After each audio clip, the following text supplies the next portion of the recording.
um quadradinho assim com uma setinha para cima. Estão vendo? Ó, sim, show. Beleza, pode gravar, fica à vontade, da minha parte tudo certo. Então, bom dia a todos, né, os acadêmicos, os professores, professor Bruce, professora Tainá, o colega advogado Orlan, o meu conterrâneo aí brasiliense, o Edson. Obrigado, Edson, por ter vindo aí contribuir. E essa é a vantagem desse sistema, né? O colega está em Brasília, faz as contribuições, muito legal. Então, basicamente, a ideia é a gente traçar alguns paralelos aí com longa-metragem Laranja Mecânica. Agradeço desde logo o convite da professora. É uma obra que eu gosto muito, é um filme que eu gosto mais ainda. Vamos, na medida do possível, tentar não inundar aí os acadêmicos de spoilers, lógico, né? Mas é inevitável que em algum momento a gente trace, comente algumas cenas e fale sobre o filme, e necessariamente isso não vai perder a graça de quem quiser assistir depois, ou ler, né, o livro, que é anterior ao filme. Na medida em que eu acredito que traçaremos aqui alguns paralelos que vão dar mais vontade ainda de assistir, para quem ainda não assistiu, né? É um filme já antigo, mas que nessas plataformas de streaming a pessoa acaba achando com certa facilidade, penso eu. Maravilha. Dito isso, então, esse primeiro slide aqui é a capa, né? Quando na época em que nós íamos à locadora, né? Enfim, alugar um filme. E o Alex é o nosso personagem aí, dos mais relevantes nesse filme. O Alex é um jovem que chefia uma gangue num futuro distópico do Reino Unido. Não se fala exatamente qual é a data, e talvez até por isso a obra seja temporal, né? A obra está no futuro, né? Em algum local do futuro, e na Inglaterra, enfim, em Londres, né? Basicamente, mas nada disso é muito claro, assim, de modo que nós podemos contextualizá-la. O personagem, o autor, tentou imaginar um futuro, né, como tantos outros, e com base nisso a história se desenvolve. Então a gente vai fazer uma breve sinopse do filme, alguns personagens e alguns diálogos aí que são possíveis. Prometo não me alongar também para não me tornar muito cansativo, né? Então esse filme de 1971 do Stanley Kubrick, que é talvez um dos mais geniais aí diretores, tem por base a obra do Anthony Burgess, que é essa obra que está aqui. Eu não sei se as pessoas estão vendo, conseguem me ver, mas é essa obra aqui do Burgess, que tem algumas edições, e vai tratar, então, desse grupo de adolescentes aí num futuro distópico do Reino Unido, que, por prazer, aí cometiam esses atos de violência. O grupo está ali na nossa lateral direita, né? O Alex e os seus drugs, né? Os seus amigos, aí, os seus comparsas, enfim, e saíam para cometer diversos atos que eles chamavam de ultraviolência. Então, basicamente, roubo, brigas com outras gangues, estupros, até homicídio, enfim, faziam parte da rotina aí desse grupo.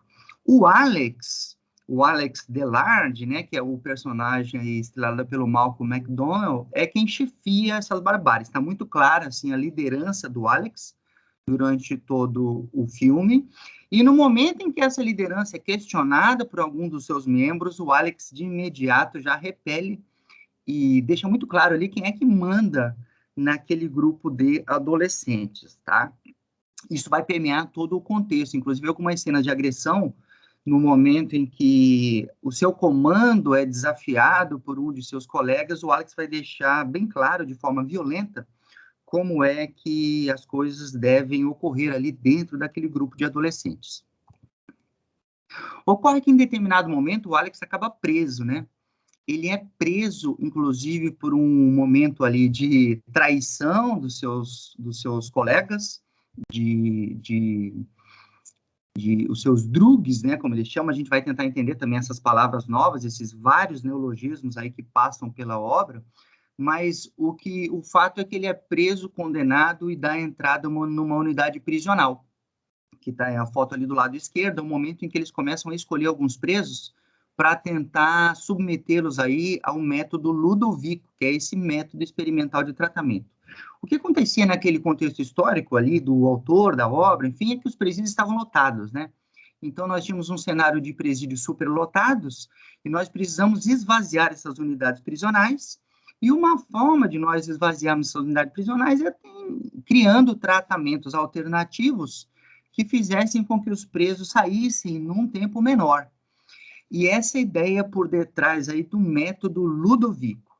Esse método Ludovico tem esse nome por causa de Ludwig von Beethoven, né, que é um autor aí, o clássico, que Alex muito admirava, e esse método vai se desenvolver por meio também da música clássica, que vai tocar durante as cenas aí do método Ludovico. Então, a proposta que vai ser feita pelo governo ao Alex é o seguinte: olha, você cometeu muitos crimes, você é um indivíduo muito violento, está com uma pena muito alta.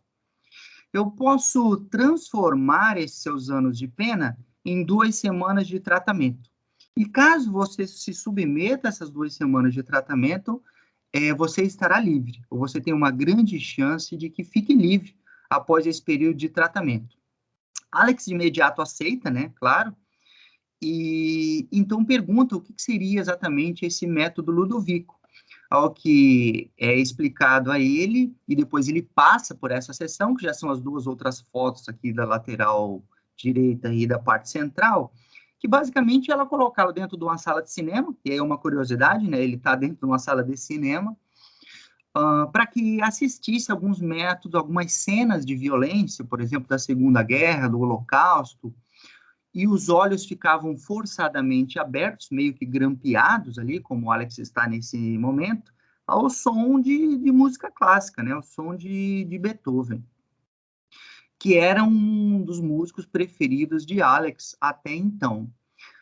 E ocorre que toda essa cena do método Ludovico, toda essa montagem do método Ludovico, é precedida da ingestão de algumas drogas que os médicos oferecem ou forçam Alex a ingerir, né? De modo que ele vai passar mal durante a exposição ao método. Vale dizer, o Alex começava a vomitar, né? Causava um desconforto fisiológico no momento em que ele assistia aquelas cenas de violência passadas e programadas pelos médicos aí que faziam a gestão desse método esse método Ludovico. Então, inevitavelmente, o Alex passou a associar aquilo que era violento a algo que fazia mal, algo fisiologicamente ruim. Então, Alex assistia às cenas de violência e logo em seguida vomitava. Vale dizer, ele passou a ser condicionado a compreender aquelas cenas de violência como algo que vão lhe fazer passar mal e necessariamente, então, ele deixaria de ser um indivíduo violento. Ou seja, Alex se tornaria dócil após essas semanas de tratamento com o método Ludovico. E aí entra uma das grandes questões do livro, do filme, da obra e das discussões atemporais, que é justamente a ideia de livre-arbítrio, né? Ou a ausência do livre-arbítrio do Alex após a sua saída da unidade prisional. Vale dizer, o Alex se torna, após a experiência com o método, um ser, assim, meio que sem vontade, né? Ele já não consegue mais expressar as suas reações, ainda que fossem reações violentas, né? Ainda que fossem reações violentas. E todas aquelas pessoas que ele impôs sofrimento acabam encontrando o Alex após a saída da unidade prisional. O Alex ele está completamente sem desejo, né? Desejos assim, sem essa pulsão da adolescência que ele possuía, e aí ele começa a sofrer todas as violências que ele praticou contra essas pessoas quando estava integrando a sua gangue. Então, dentro desse contexto, nós temos alguns personagens que são legais de se mencionar, né? O Alex Delarde, obviamente, ali do lado esquerdo ele está com seus pais e um inquilino, porque Alex, quando retorna da unidade prisional e volta para sua casa, o seu quarto já é ocupado por uma terceira pessoa, que é uma espécie assim de Airbnb daquela época, né? Os pais locaram o quarto dele para um terceiro e eles tratam esse terceiro como um filho, né? Como se filho fosse. Então, chegam a uma constatação que, Alex, olha, você já não tem mais o seu quarto está com um terceiro indivíduo, que é uma pessoa muito legal, que está aqui, enfim. E ele, então, já tem essa rejeição familiar de imediato após a saída da unidade prisional. Logo ao lado dele, nós temos aí o doutor Brodowski, o doutor que gerencia aí o método Ludovico, né? Essa ideia da conexão da ciência, da medicina, com o tratamento, com a ressocialização e todas essas ideias ainda que são muito presentes. Basicamente, ele faz a gestão de todo o método, insere as cenas de violência, coloca a música, enfim. Faz a gestão aí o Alex, obviamente, ele não pode piscar durante as sessões, então fica aqui meio que rotineiramente pingando colírio nos seus olhos. É uma cena meio grotesca para quem está assistindo o filme, né? Em seguida, você tem o Pete, o George e o Dean, que são aí os colegas do Alex, basicamente os seus asseclas, aí, os seus companheiros de criminalidade. São todos adolescentes, né? É bom deixar isso claro. No filme, o Alex ele já parece um ser assim, um jovem adulto, enquanto que no livro eles são claramente adolescentes, tá? Então a sua gangue, percebam que assim as roupas é tudo muito particular que é feito aí pelo Stanley Kubrick. E curiosamente, dois de seus colegas de gangue se tornam policiais. Então na foto logo abaixo eles encontram o Alex após o Alex ter saído da unidade prisional e fazem com que o Alex sofra um monte ali, levam ele para um local um pouco deserto e acabam torturando o Alex durante esse tempo. Até porque eles guardam uma mágoa muito grande da época em que o Alex chefiava a sua gangue e era um indivíduo também mau, né? Mas não deixa de ser curioso na medida em que eles passaram de um lado, né, da gangue para o outro, para a força estatal, e encontram o Alex nesse sentido. E as últimas duas fotos são o senhor e a senhora Alexander, aí, que são pessoas extremamente importantes nessa história. O Alex entra em uma dessas casas com seus amigos, né? E aí cometem uma série de violências contra esses dois moradores, né? Ao som de Cantando na Chuva, isso é muito curioso, dançando na chuva, né? Na realidade, cantando na chuva. E, e depois ele vai ser instrumentalizado por esse senhor como uma espécie de instrumento político para se questionar o método Ludovico. Então, vale dizer, depois Alex reencontra uma de suas vítimas, né? E essa vítima, então, vem Alex uma forma de nós atacarmos o governo, porque esse método Ludovico, ele invade a autonomia do indivíduo, o seu livre-arbítrio e tudo mais. E aí nós teremos aí um debate político muito rigoroso sobre a forma pela qual nós devemos tratar esses presos. Então, teremos aí o ministro do Interior defendendo o método Ludovico, em certo modo, e tentando trazer Alex para, né, o seu lado, enquanto que a oposição tenta utilizar o Alex como uma forma de deslegitimar aqueles que estavam no poder. E Alex, então, passa a ser instrumentalizado aí como uma figura política, numa disputa política que vai ocorrer em breve lá no Reino Unido. Então, basicamente, esse é o contexto geral da obra, né? Eu gostaria de passar, professor, vou tentar aí passar um vídeo, pessoal.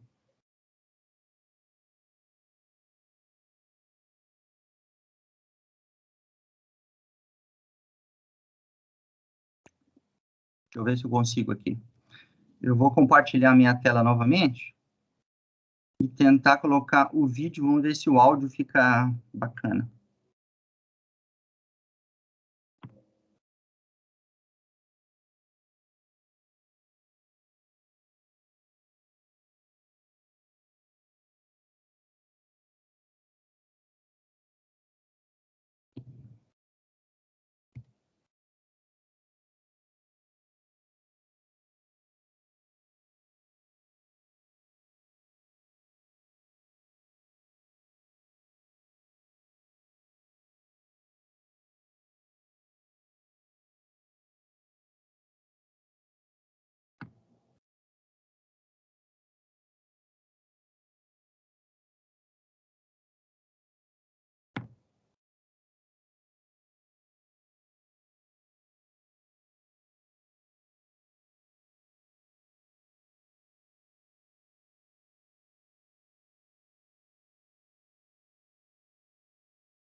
Ok.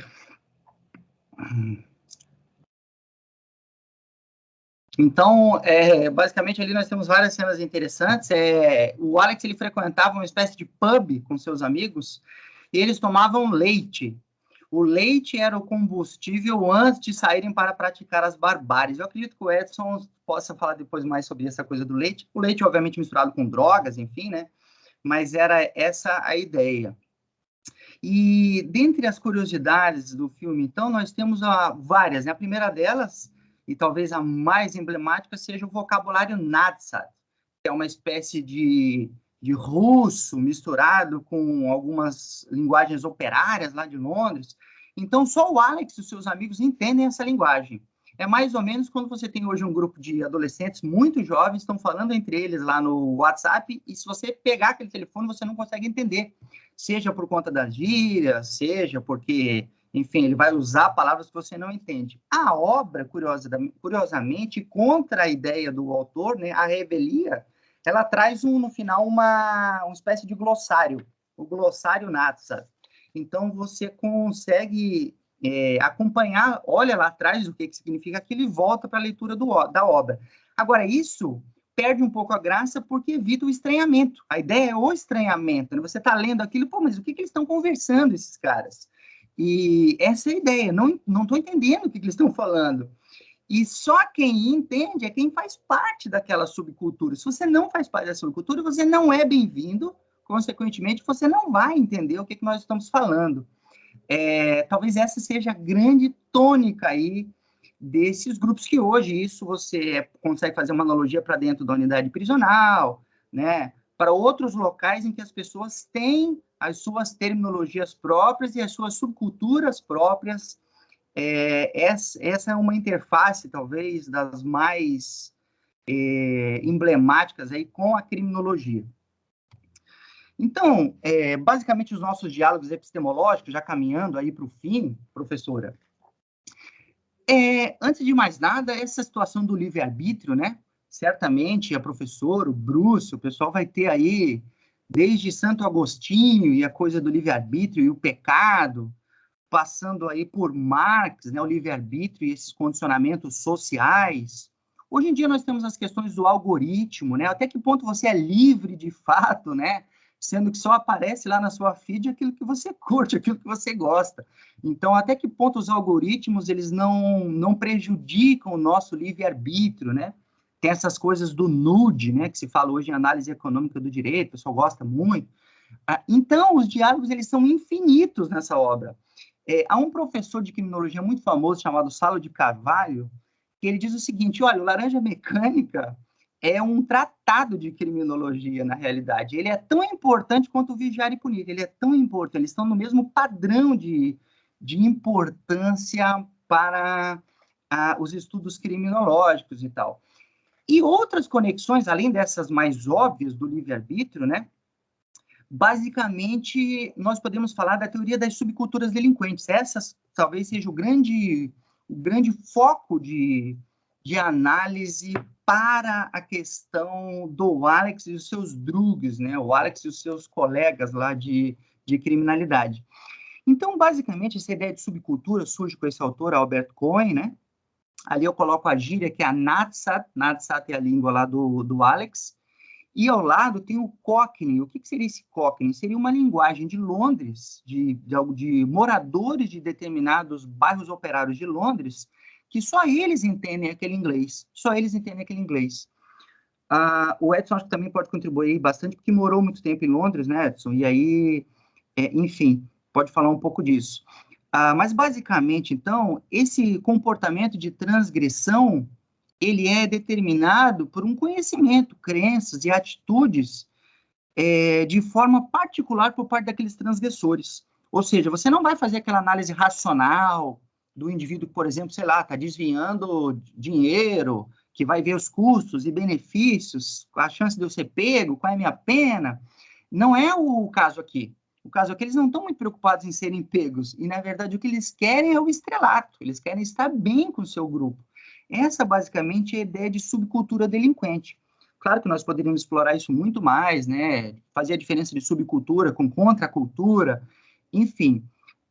Mas essa ideia das gangues está muito atrelada, então, a essa questão da subcultura delinquente, que o indivíduo pode aderir a ela de forma espontânea, né, um encontro casual na rua, um encontro casual na escola, ou dentro de uma unidade prisional, e ele vai acabar aderindo àquela subcultura delinquente. Os adolescentes têm muito disso, né? Eu lembro na minha época, já faz algum tempo, né, quando eu era adolescente, nós tínhamos, assim, subculturas muito claras.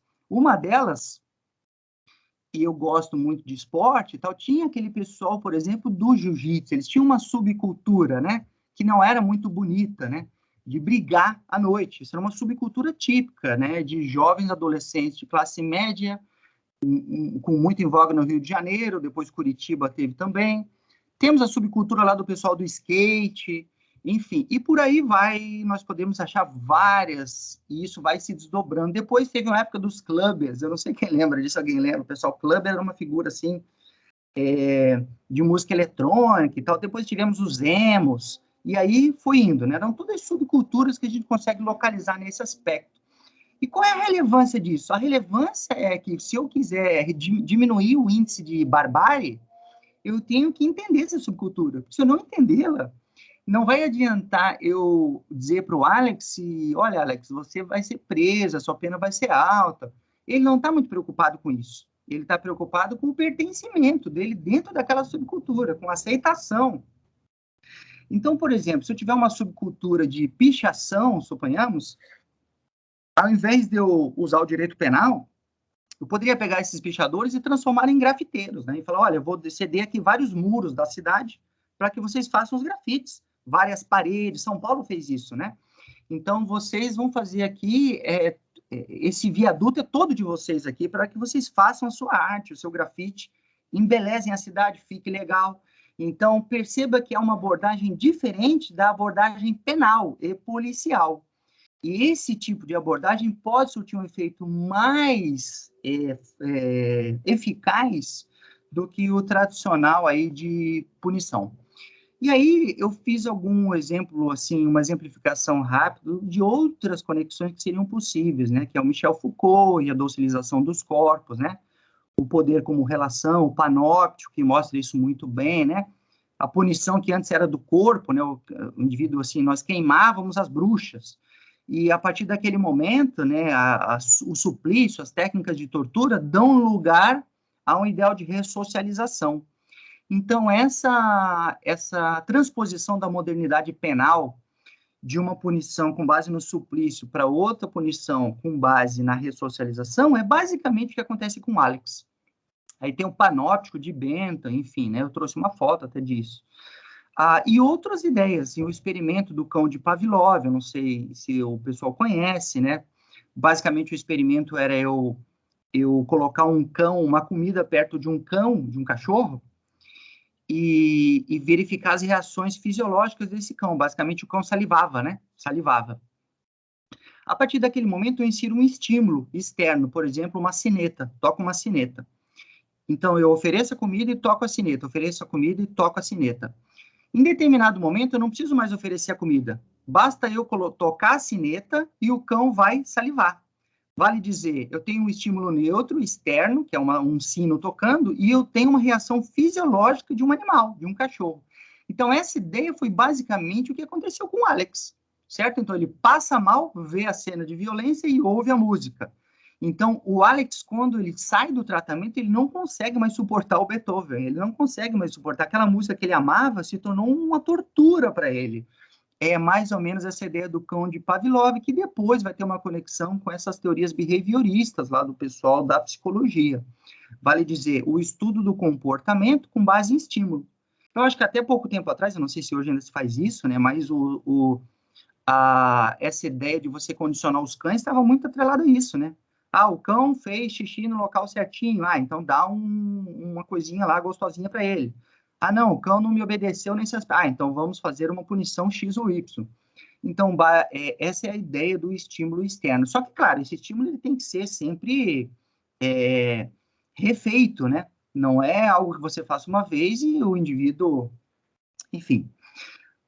Há também uma ideia de uma conexão com o experimento Milgram, que já está muito mais atrelado a uma questão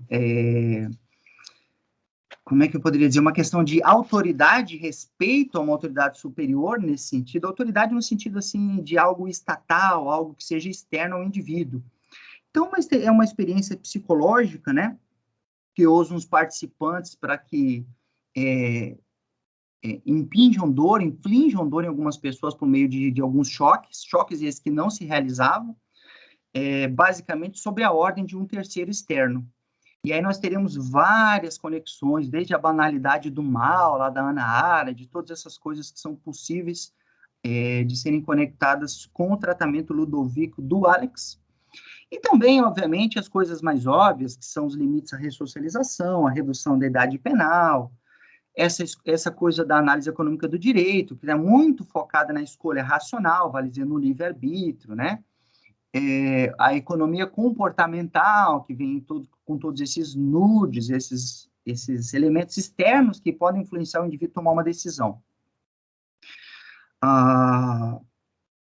Então, aqui do lado esquerdo tem bem curioso, né, os indivíduos que saíram lá de São Paulo e foram até o Rio de Janeiro com um único objetivo, que era pichar o Cristo Redentor. Essa era a ideia daquele grupo. E eles conseguiram realizar a pichação lá no Cristo Redentor, até colocaram ali, né, Zona Oeste, São Paulo, e foram pegos, foram identificados e disseram exatamente o que nós falamos a respeito do Alex, que o que a gente queria mesmo era esse sucesso, essa conquista, a gente ficar bem com o nosso grupo, porque nós chegamos e pichamos onde ninguém havia chegado e pichado antes. Né? Passaram vários dias analisando o ambiente, como é que eles conseguiriam acessar, enfim. E aí eu trouxe aqui uma frase ali do filme, que é "dei um chute de horror show na Gulliver". Será que alguém consegue compreender isso? Então, dei um chute de horror show na Gulliver. Mas o que diabo é isso, né? Então, você tem que olhar lá, né? Que o Gulliver é a cabeça, o horror show é legal. Então, ele chutou a cabeça de uma pessoa de uma forma, assim, acertada. Então, deu um chute bem legal na cabeça de alguém. Essa é a ideia aí da subcultura delinquente, o Alex e todas essas coisas. Aqui nós temos a transição da punição, que seria uma outra conexão tanto quanto razoável de se fazer, vale dizer, dos suplícios medievais, enfim, da primeira modernidade, lá do Beccaria, né, dos delitos e das penas e todos aqueles questionamentos com relação à tortura, nós passamos ali para o panóptico, que é a figura do lado. O panóptico está lá no livro Vigiar e Punir, do Michel Foucault, que na verdade é de um utilitarista lá, o Jeremy Bentham, que tenta otimizar uma forma de punição. Então perceba que eu tenho milhares de presos, né? Milhares de presos, sendo controlados por pouquíssimas pessoas nessa torre central. Se a arquitetura não fosse essa, eu precisaria de muito mais agentes prisionais cuidarem desses milhões de presos, ou milhares. Como eu tenho uma arquitetura muito propícia para o controle, para uma relação de poder, de repente, se eu colocar 4 agentes aqui, está suficiente para cuidar de todo esse batalhão de presos. Então, veja como eu otimizo, como a relação de poder se alterou da primeira foto para a segunda. Se alterou por completo. Porque na primeira, eu estou controlando o corpo do indivíduo, né? Na segunda, eu estou controlando a alma, vale dizer, eu estou controlando a sua forma de pensar, eu estou tentando docilizá-lo. É justamente o que se faz com Alex. Alex, eu vou docilizá-lo, eu vou tirar a violência de dentro de você. Esse mesmo controle, curiosamente, por exemplo, é feito em sala de aula, não é verdade? Sala de aula é feito assim. Por que nós não sentamos de forma circular? Por que não sentamos de forma circular? Porque o professor não vai estar vendo todas as pessoas. Se nós sentarmos de forma circular, se o professor olhar para a esquerda, por exemplo, se cada um sentar no local da parede da sala, o professor olhou para o pessoal da esquerda, ele não vai estar vendo o grupo da direita, né? Não vai estar vendo. E mais, o aluno, nessa visão 360, ele está vendo todos os demais alunos numa hipótese circular de arquitetura. Já quando a gente vai aplicar uma prova, é importante que não se faça isso. Por quê? Porque o aluno, a única coisa que ele vai enxergar é o quê? É a nuca da pessoa que está na frente. Ou uma prova de concurso, enfim. A única coisa que ele vai ter a opção de olhar para a nuca do outro. Do contrário, se ele virar para o lado, eu vou perceber. Eu que estou lá na frente dando aula. Então, o que você contribui? Você contribui para o controle dos discentes. Isso é necessariamente ruim? Não, claro que não, né? Porém, o que se tem que fazer é uma reflexão de até que ponto o Estado deve entrar para realizar esse controle. Ou vale dizer, o método Ludovico ele é legítimo nesse aspecto ou não é legítimo, né? Até que ponto o Estado pode entrar para tornar as pessoas dóceis ou para controlá-las? Porque o controle não está restrito ao Estado, né? Está restrito à família, à sociedade, enfim. A igreja, basicamente, são todas formas de controle. Tá? E aí, antes de encerrar, eu só gostaria de passar um vídeo também, agora bem curto, que eu acredito que vai acrescentar com a rapaziada que não conheça aí os experimentos, né? Eu vou só passar o experimento do cão de Pavlov, que eu acredito que seja mais rápido. E é um vídeo curto, que a rapaziada eu acho que vai gostar.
Ok.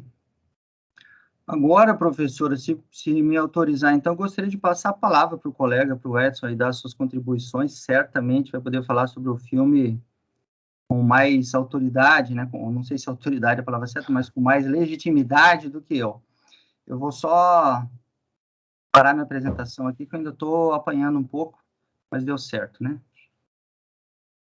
Claro, Fernando, tranquilo, não precisa de autorização alguma. Parabéns pela tua apresentação, foi muito legal e tenho certeza que os alunos, especialmente porque a maioria deles estão nos primeiros períodos, eles não tinham, acredito, nem contato com o Cão de Pavlov e nem contato com Laranja Mecânica, exceto se gostam já há muito tempo de cinema. E essa ideia da docilização é muito importante, né, para o estudo do direito em si. Então, parabéns pela tua apresentação, foi excelente. E com certeza tem muito mais legitimidade que eu, por exemplo, para falar de um assunto como esse, né? Então vamos aguardar aí a apresentação do Edson.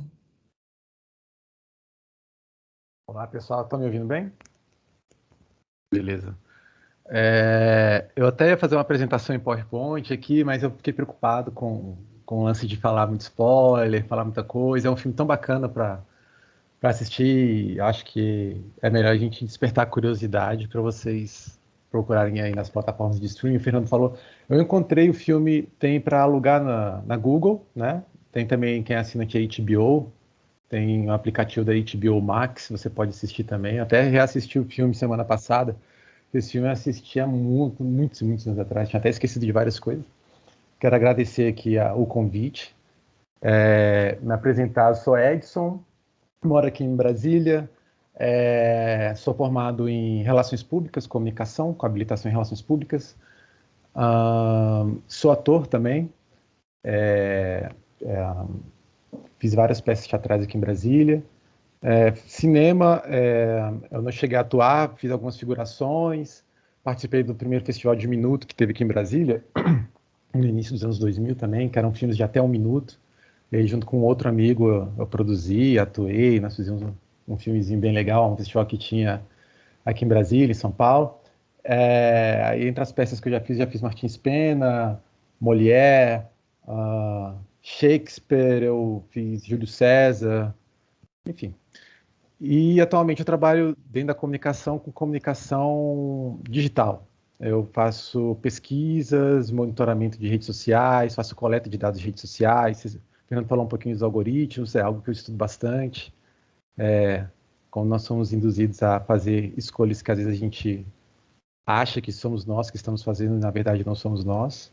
São os algoritmos que estão nos ofertando aquele baseado em cliques que nós damos em sites, etc., em cookies que estão guardados e blá, blá, blá. E eu realizo pesquisas focado em redes sociais, comportamento do usuário, o que as pessoas estão falando nas redes sociais sobre determinado assunto, o que elas estão falando de bom, de ruim, neutro, né? Trabalho muito com sentimentalização. E sou um cinéfilo, gosto muito de cinema, continuo assistindo muitos filmes, procuro sair um pouco dessa bolha hollywoodiana e assistir filmes da Ásia, filmes europeus, alguns filmes sul-africanos, e é isso. Eu vou falar um pouquinho aqui do filme.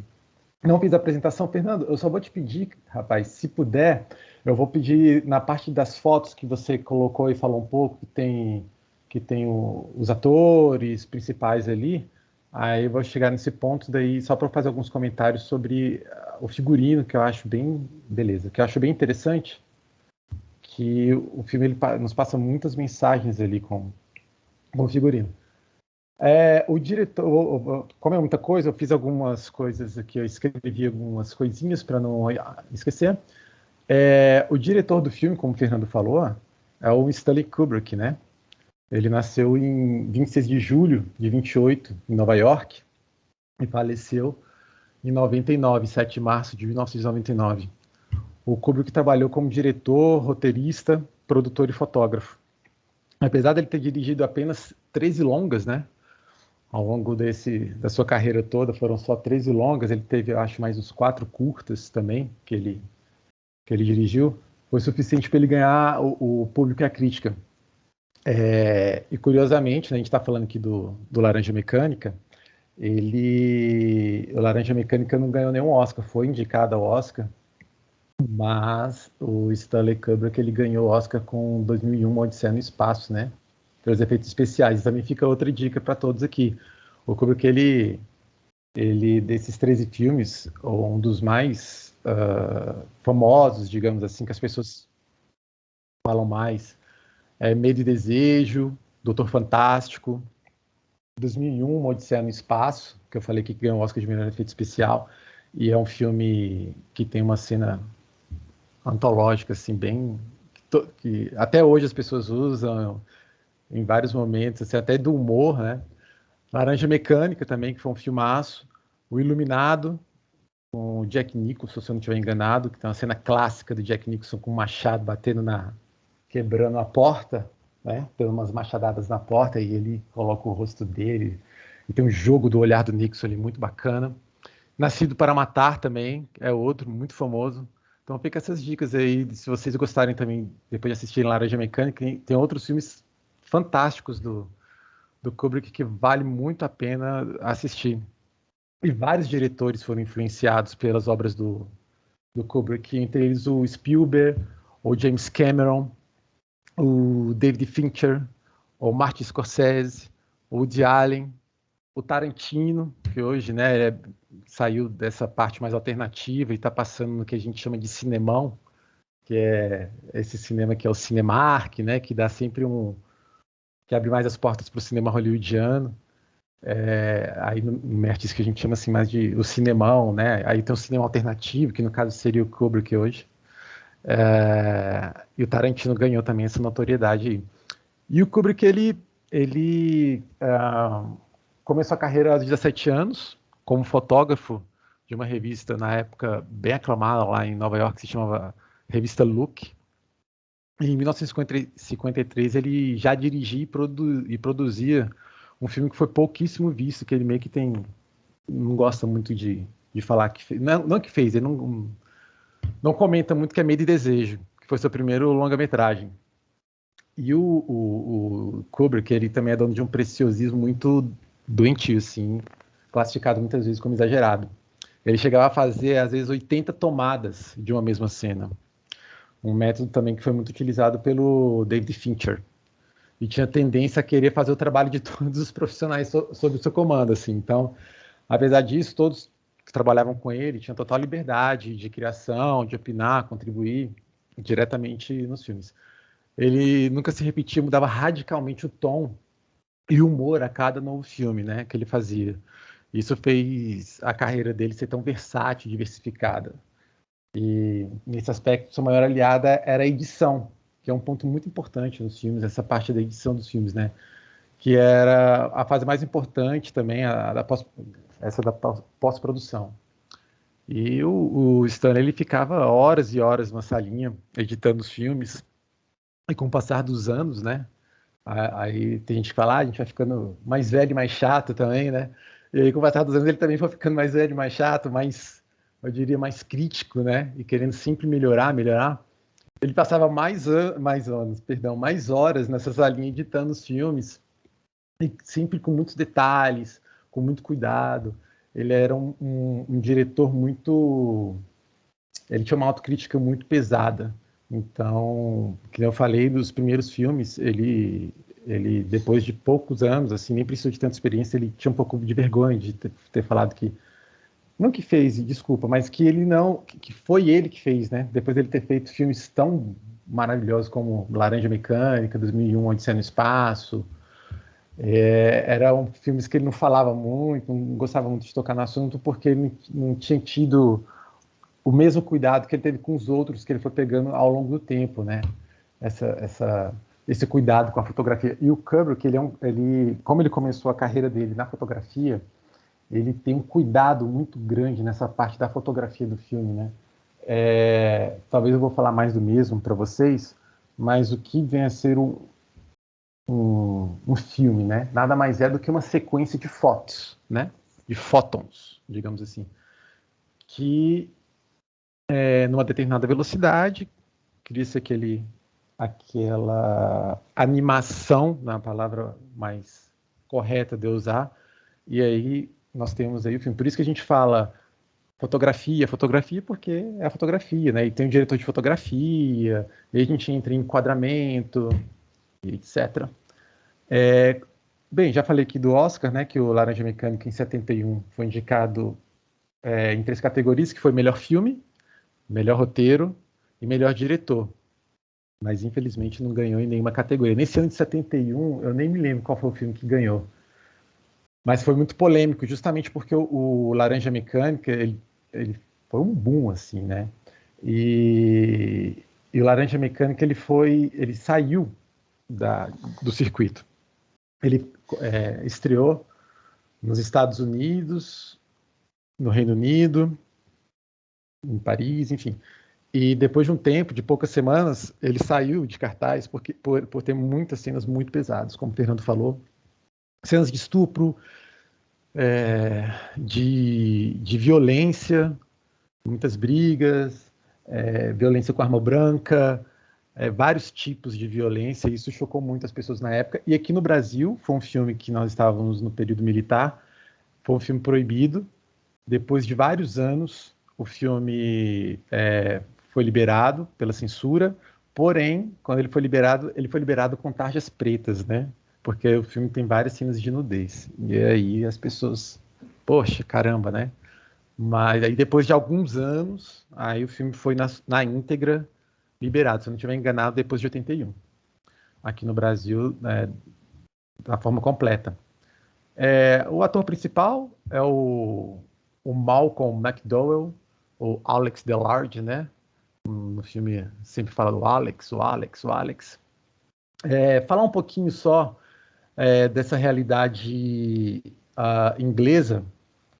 Eu morei na Inglaterra por 2 anos. Fui para lá assim na cara e na coragem, sem saber falar inglês nem nada e sem conhecer muito também da cultura inglesa e etc. Mas algo que me chamou muita atenção quando eu estava lá era que os meus amigos eles falavam para a gente sempre tomar muito cuidado com as gangues. A Inglaterra, como um todo, né, tem muito esse problema com os jovens. O jovem lá meio que, entre aspas, pode fazer tudo. Não que ele pode fazer tudo, mas tem essa cultura inglesa de que o jovem o céu é o limite. Então, tem vários e vários casos de crimes cometidos por jovens lá. E sempre em grupo, né? Então, assim, quando eu fui pro Ano Novo lá na London Eye, naquela roda gigante, aí sempre fala, vai, mas toma cuidado com grupos grandes de jovens. E a Inglaterra hoje, que eu acho que é um pouco diferente dessa realidade distópica que é mostrada no filme, mas ao mesmo tempo vai de encontro com o que é hoje, que é esse lance dos jovens, das gangues, de grupos grandes de jovens. Naquela época era mais uma inglesada, inglês mesmo, e hoje são grupos ingleses de pessoas descendentes de indianos, os pais que foram lá, o jovem cresceu lá, nasceu lá, ou bengalis, né, pessoal de Bangladesh. Tem muitos países que foram colonizados pelos ingleses, né, as pessoas foram para lá e lá residem até hoje. E tem esses grupos de jovens que realmente entram no McDonald's da vida, quebram muita coisa, causa briga, causa problema. Você está no metrô, tem briga, grupo grande de jovem que está envolvido. Então, sempre tem lá esse cuidado de toma cuidado com o grupo de jovens, porque os grupos de jovens realmente eles pintam em borda, fazem e acontece. Dentro do ônibus, em todo lugar. E até comentei isso com o Fernando ontem, porque o filme mostra isso, né? O Laranja Mecânica é um grupo de 4 amigos, 4 jovens que tem essa coisa de que tudo pode, até que chega um momento em que o Alex é traído por um de seus amigos e ele acaba sendo preso, né? Uma coisa assim, eu acho que tem essa relação que ainda hoje acontece muito isso, essa coisa do jovem. E aí, saindo um pouco, voltando aqui para o filme, vou falar um pouquinho do figurino, que o filme ele tem essa coisa bem interessante. Eu vou falar aqui, Fernanda, e depois você já pode colocar, se puder, aquele slide que eu te falei, que tem os jovens, a gangue com a roupa branca, o pai no quarto ali na sala, obrigado, com o filho, conversando. Boa, obrigado. Vou usar essas imagens aqui. Aqui essa primeira cena, é uma cena clássica em que o Alex está com seus companheiros. E aqui a gente pode ver que eles usam roupas brancas, né? Todo mundo de branco, com bota preta. Uma coisa, querendo passar também uma imagem mais militarizada. Esse chapéu preto, cada um usa um modelo de chapéu, se não estiver enganado aqui. E tem isso que chama muita atenção. O filme, ele é muito erotizado. num vídeo que o Fernando passou aqui, nós podemos ver várias...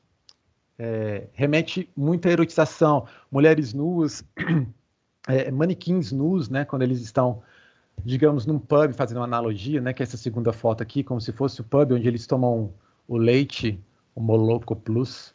Se eu estiver enganado, Fernando, me corrija, por favor, porque são várias palavras, e aí que nem o Kubrick eu vou me confundir. Já adiantando as curiosidades, né, que eu vou falar por último do filme, o Kubrick também teve uma dificuldade de assimilar essas palavras todas que estão no livro, né, Laranja Mecânica, porque o filme é uma adaptação do livro, e aí ele teve essa dificuldade toda. Foi uma das coisas que fez ele repensar em gravar o filme, blá, blá, blá. Então, se eu esqueceu falar errado, me corrija aqui, Fernando. E aqui nessa primeira foto, eles têm essa proteção da genitália, né, que chama muita atenção, que também faz uma alusão à erotização com essa parte do pênis mais avantajada, né? Essa proteção aqui chama muita atenção, porque durante várias cenas do filme acaba que o diretor vai passando a câmera entre os personagens, esses 4 principais, de uma forma que você dê sempre a entender um pouco essa coisa dessa erotização com eles, né? E muito por eles cometerem essas atrocidades, o horror show também, né? Que o Alex, durante o filme, ele fala. O horror show é outra palavra que ele usa, é outra gíria entre eles, entre a gangue, que é para designar quando eles vão cometer um crime, né? O horror show. Aqui nessa segunda foto nós temos aqui o local que, inclusive, inicia o filme, e eles voltam aqui durante o filme. Obrigado, Fernando. Que é como se fosse o pub deles, é o bar de encontro, onde eles vão, se encontram, e depois que eles tomam o leite, é o Moloco Plus, que é adicionado de um alucinógeno, de uma droga, e que faz aflorar ainda mais essa vontade deles cometerem os atos violentos, o horror show, os crimes horripilantes que eles fazem durante a película toda. E aqui tem essa parede preta, o Kubrick ele usa essa estética, digamos, mais opaca, com um pouco menos de iluminação, que é o inverso dessa terceira foto aqui, que é onde ele já está cometendo o crime, um crime na casa do escritor, e já tem mais luminosidade, porém a luminosidade ela ainda assim não está por completa bem iluminada, digamos assim, para os padrões técnicos de cinema. Ele está um pouco mais escurecido, pode perceber que até aqui nessa terceira foto aqui onde eles estão cometendo crime, falta um pouco de luminosidade, então sempre dando esse ar mais dark, quando eles vão cometer o crime, quando eles estão pensando em cometer o crime, como é o caso aqui quando eles estão nessa parte do bar, onde eles tomam o leite, o Moloco, e aqui não dá para ver direito, mas se vocês verem aqui nessa foto onde eles estão no bar, tem duas, três, 4 manequins em volta deles. Essas manequins de peruca, uma de peruca preta, outra de peruca branca, elas estão completamente desnudas, né? Elas estão completamente nuas.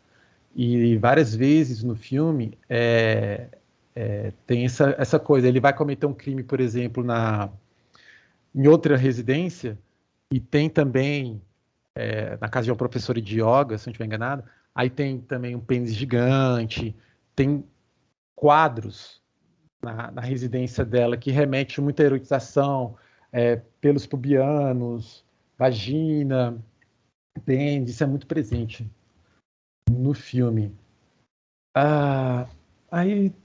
Então, todos os personagens relevantes para a trama estão usando roupa branca e bastante semelhante, como se fosse um uniforme de gangue, composto por uma camisa de manga, calça, suspensório e essa proteção escrotal que eu falei, né, com chapéu e botinas pretas.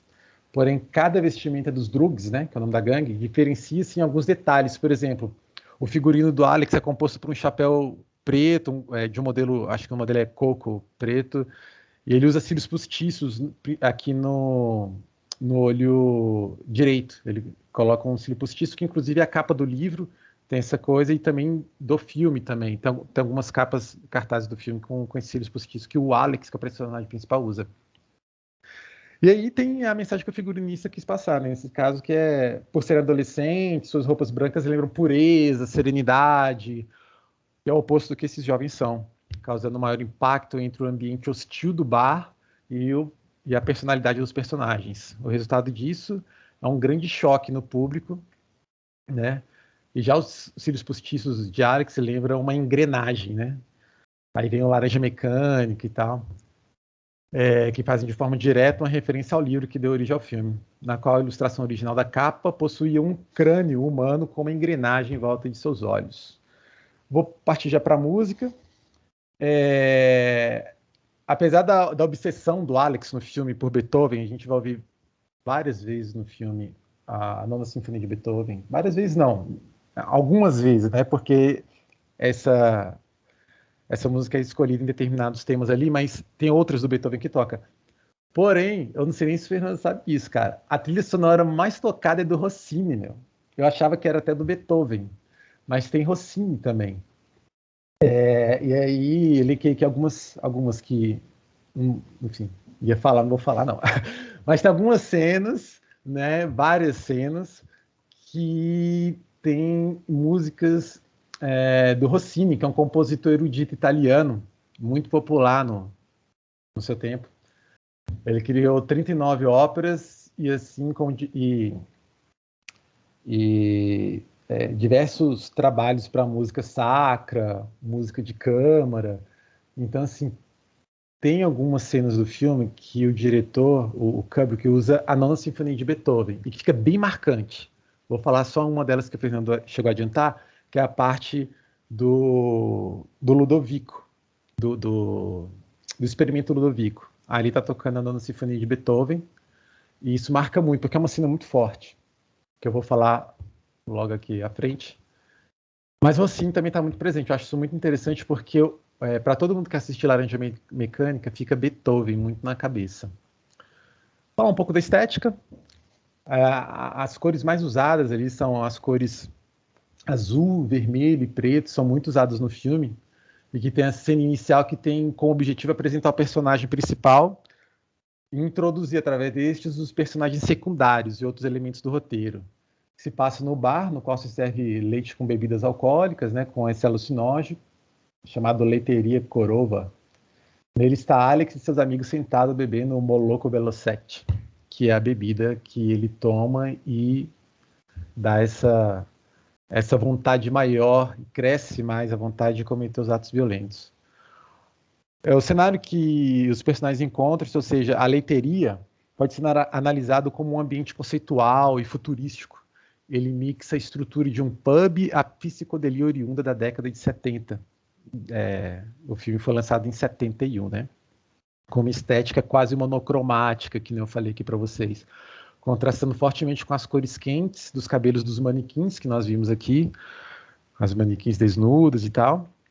E o conceito desse espaço deve-se à forma das mesas e da decoração do local, que possuem formas de mulheres nuas em posições eróticas, com os cabelos e pelos pubianos coloridos, apoiadas sobre as mãos e os pés, com as pernas abertas, enfim, com a vulva protuberante. O contraste é feito com a cor das paredes também, que é algo bem, bem bacana, assim.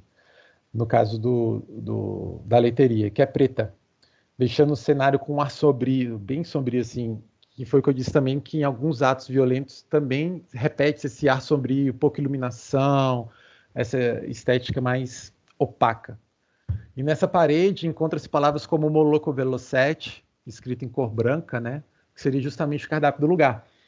O filme, ele tem várias mensagens que as pessoas da publicidade também gostam muito de, digamos, brincar com isso, em propaganda, em filmes. Tem vários filmes que tem várias mensagens. Então, às vezes você está assistindo um filme que o personagem está falando alguma coisa que já está escrito numa camiseta dele, ou que tem uma foto de alguma coisa. Os diretores gostam muito de brincar com isso, né? Na publicidade, o pessoal chama de caça... Não é caça-palavra, depois eu vou me lembrar. Mas na publicidade tem uma terminologia mais técnica sobre isso, que é bem interessante. Vou falar agora das curiosidades do filme, para eu finalizar, e depois a gente pode trocar mais figurinhas sobre essas curiosidades, sobre isso que eu falei, que o Fernando falou também.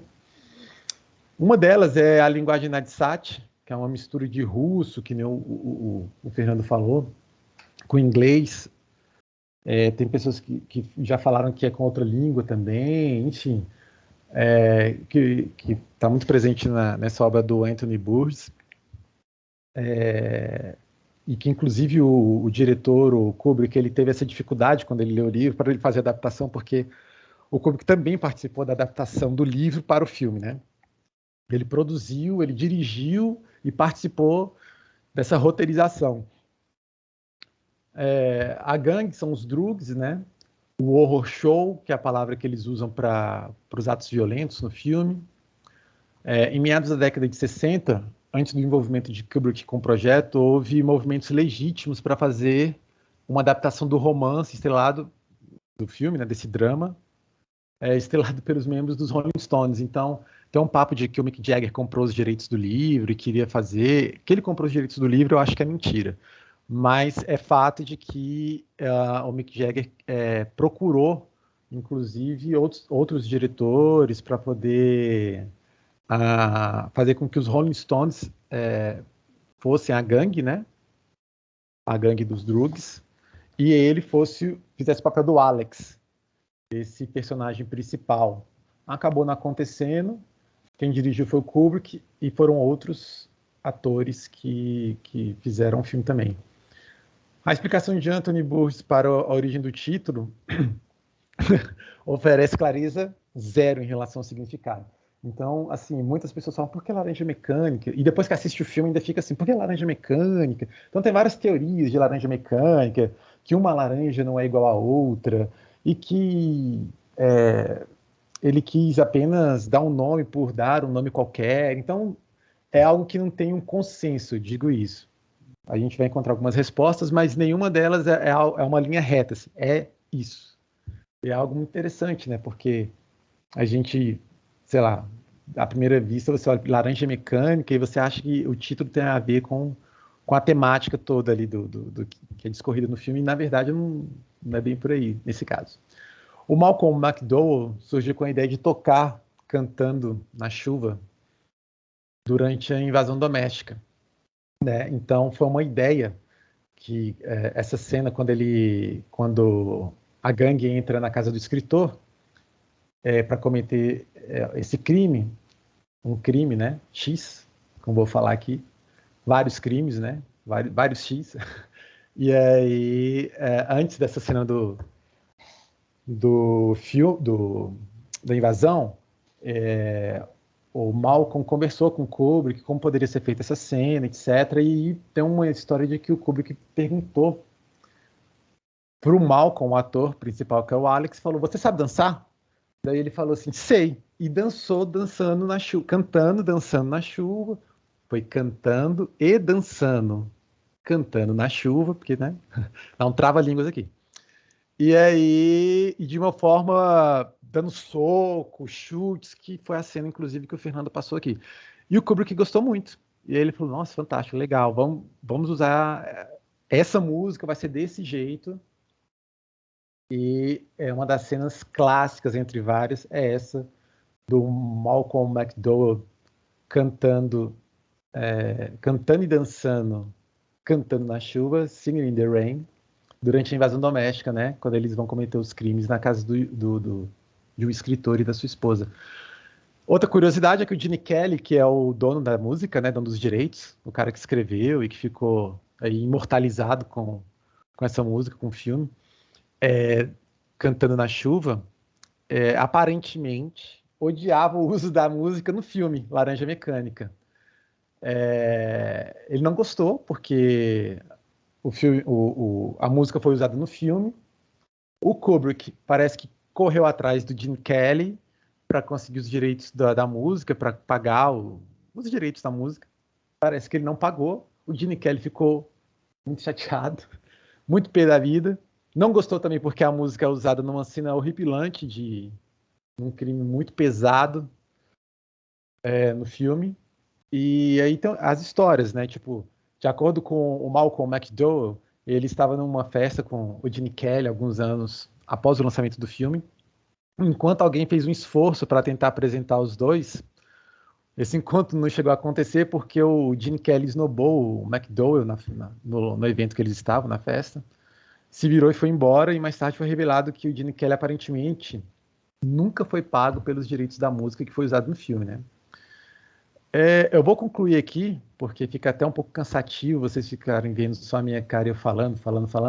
Se tiver alguma dúvida, alguma coisa, pode falar, se eu puder esclarecer, se eu souber alguma coisa. O Fernando também saca bastante, acho que ele pode complementar algumas coisas, principalmente sobre o leite, que é a primeira cena do filme, que é uma cena muito emblemática também, que o McDowell o Alex, né, no caso, está com um copo de leite, com os olhos olhando um pouco para baixo, e aí o enquadramento, esse plano, ele vai aumentando com uma música muito intensa.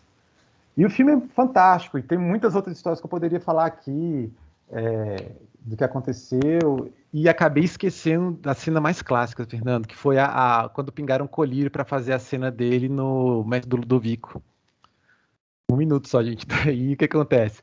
Essa cena é muito bacana porque quando eles colocam algumas presilhas no olho do ator principal, do Alex, e para obrigá-lo a deixar ele assistindo cenas horripilantes, né, de crimes. Então ali ele está assistindo vários tipos de crime, amarrado numa camisa de força, e naquela cena o médico que está ao lado dele é um médico de verdade, né, não era um ator, que estava pingando colírio, anestésico, e aquela cena ele teve que repetir 2 vezes. E deixou o Alex, eu até esqueci o nome do ator principal, mas enfim, Alex é o nome do personagem. Ele teve que refazer, para ele refazer a segunda cena, ele ficou bem pé da vida, né? Porque ele falou, caramba, foi uma coisa super complicada para eu fazer, amarrado, pingando aquele colírio, etc. Mas beleza, vamos lá, vamos refazer essa cena. E ele sentiu muitas dores ali. E depois que o anestésico ocular que pingaram no olho dele passou, ele disse que sentiu muita dor, e tem uma história de que ele teve que tomar até morfina para ele parar de sentir dor. Não sei se essa história também procede. São curiosidades, né? E porque ele sentiu muitas dores. Então, essa cena que, inclusive, quando a gente virava o VHS, né? Aí tinha algumas cenas do filme ali. Uma das cenas que tinha era essa do ator principal com os olhos bem arregalados, assim, e com as presilhas no olho, obrigando ele a ver cenas, que é aquela parte da lavagem cerebral, em que ele vê muitas cenas de crime, e vendo aquilo, sempre quando ele fosse cometer algum ato, algum crime, ou pensasse em cometer algum crime, ele sente náuseas e começa a vomitar. Vou parar por aqui, que já falei demais. Obrigado pela oportunidade, estou por aqui. Que legal, Ederson, parabéns pela tua apresentação. E Edson, né? Edson Andrade. E vou te dizer uma coisa, além de toda essa parte de cinema, minha tese de doutorado é sobre inteligência artificial. E depois que eu ouvi o Fernando falar sobre a ideia de algoritmos e tudo mais, eu tenho me preocupado bastante. E, claro, eu estou levantando material, porque eu estou terminando de fazer as disciplinas, então tem uns artigos e todas aquelas coisas para entregar, o que acaba com o meu tempo disponível, mas eu pretendo começar a escrever a tese final desse ano para início do ano que vem. E um dos primeiros capítulos trata sobre um sentido de justiça, docilização por meio dos algoritmos, né? Porque o que acontece na área do direito, puxando a sardinha aqui bem para o meu lado, há alguns projetos que colocam modelos que leem os processos, e processos não só os repetitivos, mas que fazem uma leitura por meio de inteligência artificial nos processos. E depois dessa leitura, por meio dessa inteligência artificial, sugere para o magistrado algumas decisões. Ou seja, lendo ali rápido e devagar, acredito que livros que vocês já devem ter tido acesso, Nudge também, e tantos outros de análise econômica e também análise comportamental. Enfim, dá para perceber que o juiz estaria ancorado nessas decisões, né, sugeridas a ele, ainda mais com uma cobrança do CNJ e tudo que a gente já imagina, né, e que a gente já sabe que tem E bom saber que você trabalha e estuda algoritmo, porque é algo que eu vou precisar. Inclusive, queria muito algum contato, e-mail teu, para eu poder te incomodar, porque essa parte dos algoritmos me interessa muito. E pensando no que vocês estão falando sobre os filmes e o que a gente já estudou aqui no Paideia, Vigiar e Punir, a gente já teve, a Bruna Longin, que hoje não está aqui, ela está até viajando, falou comigo, ela apresentou Vigiar e Punir, Eros e Civilização, o Bruce apresentou, no mesmo dia que eu apresentei sobre o Banquete de Platão, a gente começa a perceber que alguns tipos, não só de objetificação, eles continuam, né, ali quando a gente sempre trata a mulher como objeto de sensualidade a todo momento, pelas falas de vocês e pela observação das imagens, mas não só isso. Os meios de docilização social, por mais que eles evoluam, eles, digamos, evoluam no sentido tecnológico, eles permanecem com o mesmo sentido, né? Enquanto, por exemplo, você tinha penas corporais e você teve uma engendração, uma espécie de arquitetônica para melhor docilizar o ser humano no campo. Hoje a gente coloca a inteligência artificial e todos esses mecanismos hoje que a gente tem disponível com a internet, cookies, algoritmos, à disposição, como que eu vou te dizer, de atores do poder, de autoridades, talvez, para docilizar o ser humano no campo, né? Então, por mais que seja um meio, a laranja mecânica seja uma espécie de demonstração de como colocar um indivíduo somente naquilo que ele quer ver, porque, claro, ali estava uma situação de violência e uma espécie de punição a ele, né? Hoje, talvez nós estamos sendo punidos ou estamos tendo um campo de visão, especialmente com a tecnologia, sensível e invisível, porque a gente só vê aquilo e só tem acesso de fato àquilo que alguém coloca à nossa disposição e a gente nem percebe isso. E isso está também relacionado às crianças, tá já, né, com imagens ou mensagens invisíveis nos filmes, nos desenhos e cada vez mais até mudando a nossa visão de mundo e o nosso senso de mundo por meio das notícias ou aquilo que o algoritmo passa. É tão bizarro, porque às vezes a gente está falando de um assunto e de repente aquele assunto que a gente nem pesquisou aparece no nosso celular. Então, isso é tão bizarro porque eu fico pensando na Alexa, por exemplo, que está sendo utilizada agora como nos ambientes. O Edson está rindo porque talvez ele tenha um conhecimento muito mais profundo dessas situações do que eu. E claro que ela está captando a nossa fala e os assuntos que a gente está tratando no ambiente. E é claro, tem até notícias, né, nos Estados Unidos de que a própria Alexa acionou a polícia em um caso de violência doméstica para a gente perceber que o quanto tem sabe, me lembra 1984, tem uma televisão em casa e é um filme, não só o filme, mas o livro eu gosto demais, demais, eu acho que é incrível. E me lembra como essa docilização, que também a gente consegue ver no Laranja Mecânica, ela está presente e antigamente ela era feita de uma forma, mas hoje ela é feita de outra e mais invisibilizada, digamos assim, de uma forma bem mais pacífica e maciça. Antes você tinha que fisicamente, talvez fazer com que essa pessoa seja docilizada por penas, não que hoje a gente não tenha um punitivismo alto e até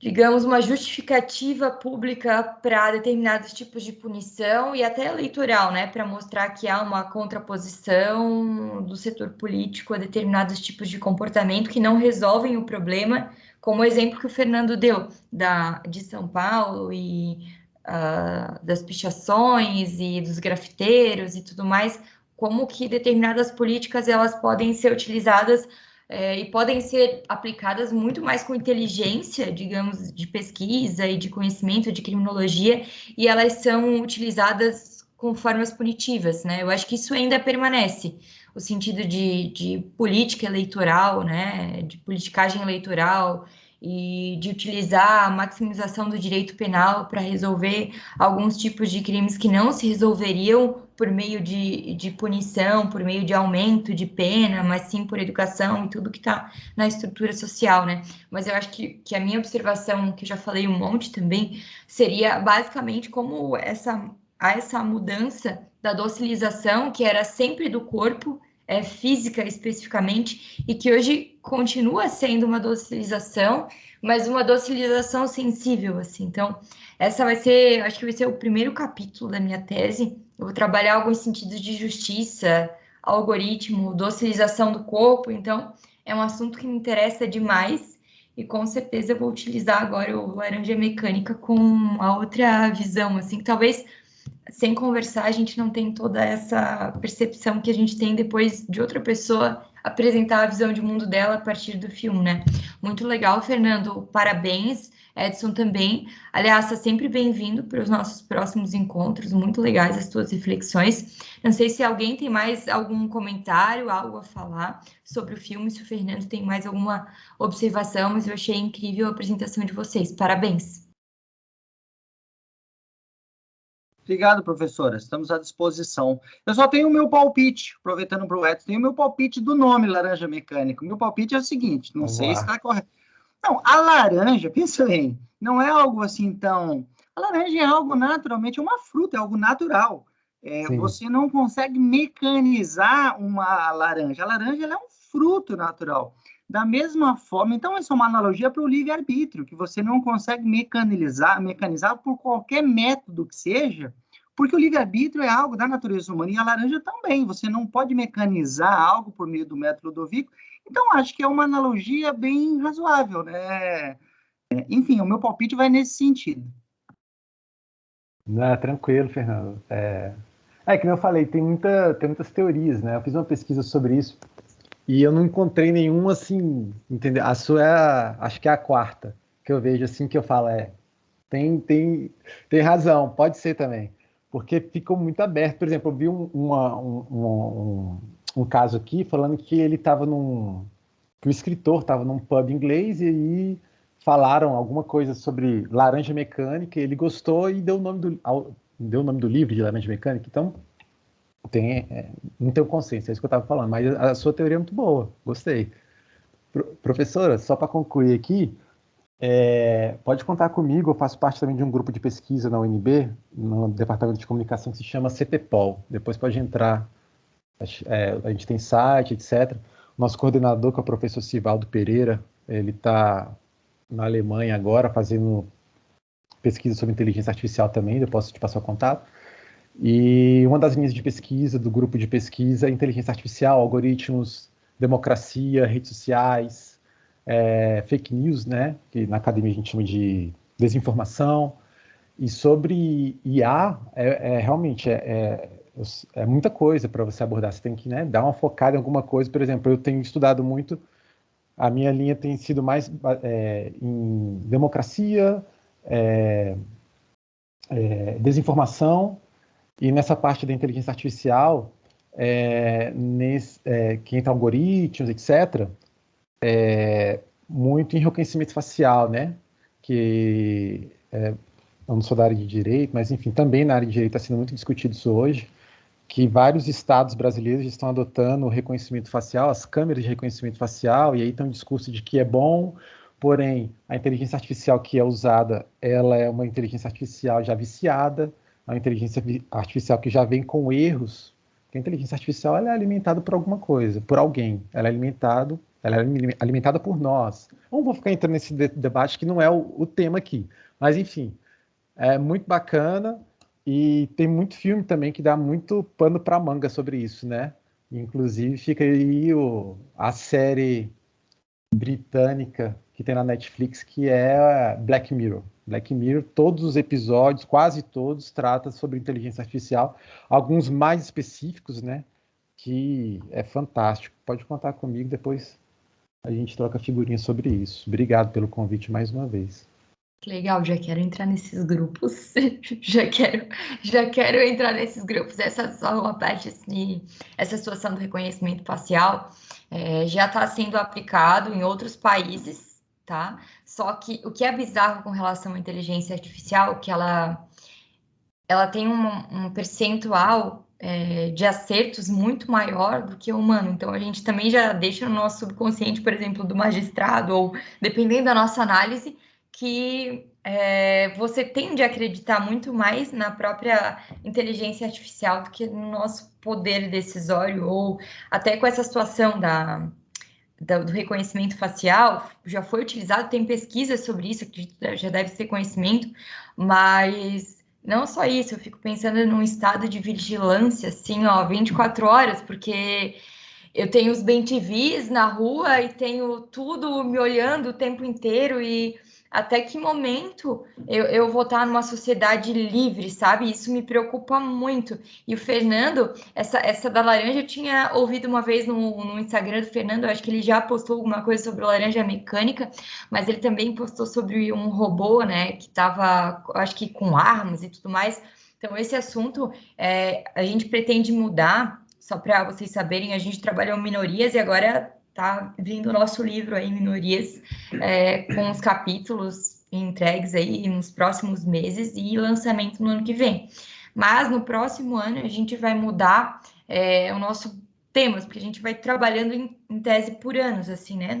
A gente não está preso a nada, mas a gente escolhe um tema geral para trabalhar por anos. E ano que vem eu pensei muito em trabalhar democracia. Então, acho que a gente dá para trabalhar inteligência artificial, dentro de democracia dá para trabalhar muita coisa, né?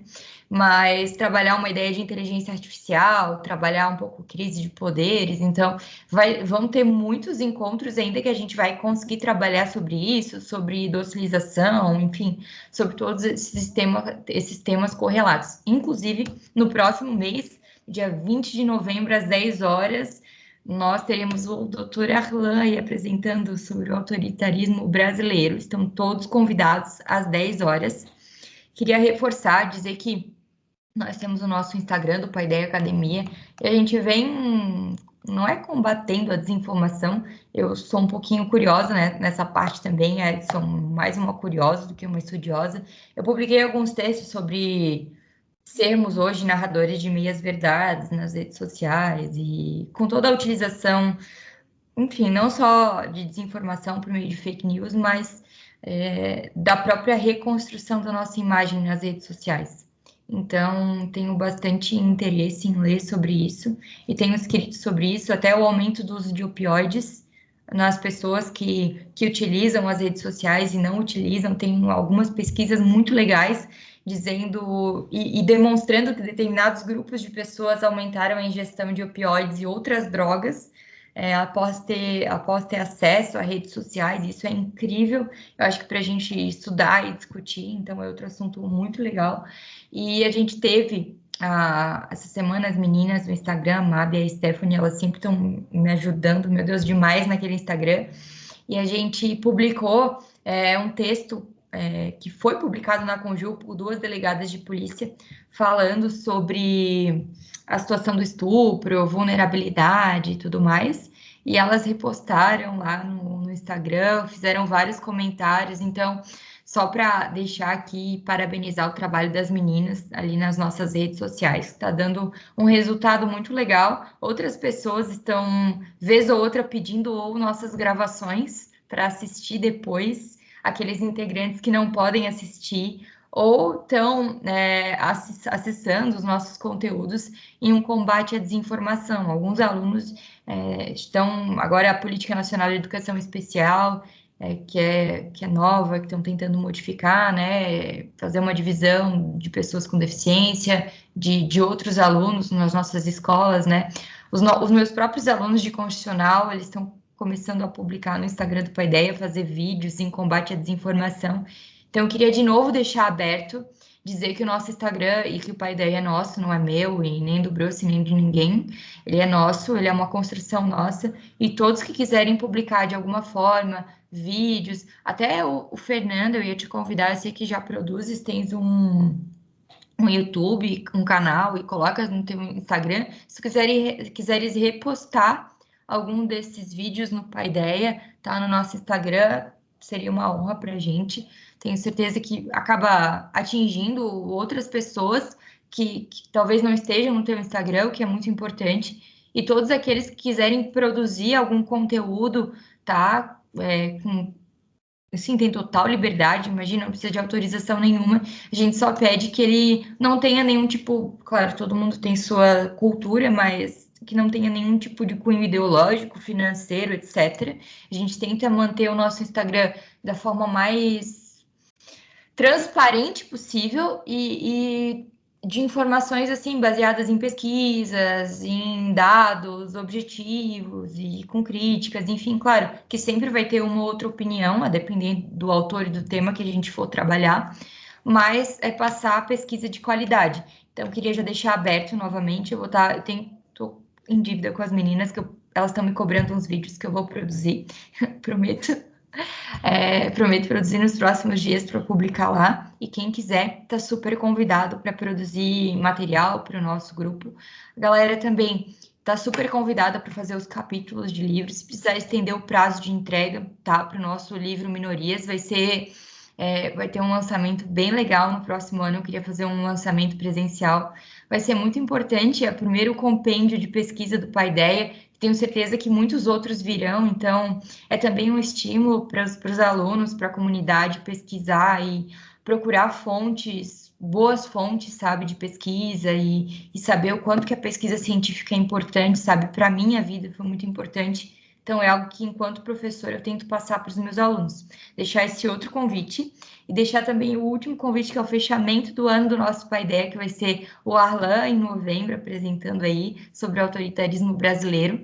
Tenho certeza que vai ser também um encontro muito legal para todo mundo. A leitura do livro vai ser muito legal, com certeza. É um livro muito importante. Foi até o Fernando que sugeriu esse livro, quando a gente leu ali. Se você sabe com quem está falando, eu lembro que o Fernando falou, eu logo intimei o Arlan, né? Porque foi um convite e intimação, assim, né? O que que você acha? Foi Ele verdade. já, ele Mas já perfeito, perfeito. Ele já aceitou e foi muito legal. A gente vai estar divulgando as artes nas nossas redes sociais. E convidar, por último, é o último convite, para a gente começar a construir o nosso cronograma de 2022. Tá? A gente vai trabalhar sobre democracia. A gente constrói, claro, acaba modificando um ou outro livro durante o ano, ou tendo alguma participação ou não durante o ano, mas já recebendo sugestões de livros. E se alguém tiver interessado já em apresentar algum livro, Edson, quem sabe tu possa apresentar aí sobre algoritmo, democracia para gente. Tá super convidado, eu já estou super ansiosa, inclusive te intimando para ouvir falar. O Fernando tem muitos assuntos agora também para falar sobre criminologia. Cinema pode acabar trazendo um outro livro. Não sei se em 1984 a gente não abordou ainda, tem tantos outros legais. Tá super convidado o Arlan, todos que estão aqui, para sugerir livros para a gente construir o nosso cronograma do ano que vem. Não sei se alguém tem alguma observação ainda para fazer, mas queria agradecer vocês muitíssimo. Foi muito legal, acho que foi diferente o nosso encontro de hoje, especialmente por trabalhar cinema, era algo que a gente nunca tinha feito e acho que foi incrível, assim, quem não assistiu, acho que é importante assistir o filme agora com essas considerações. Já vou deixar aqui quem quiser depois pegar o link da nossa gravação, eu consigo gerar e passar para outras pessoas para que possa publicar, baixar, enfim.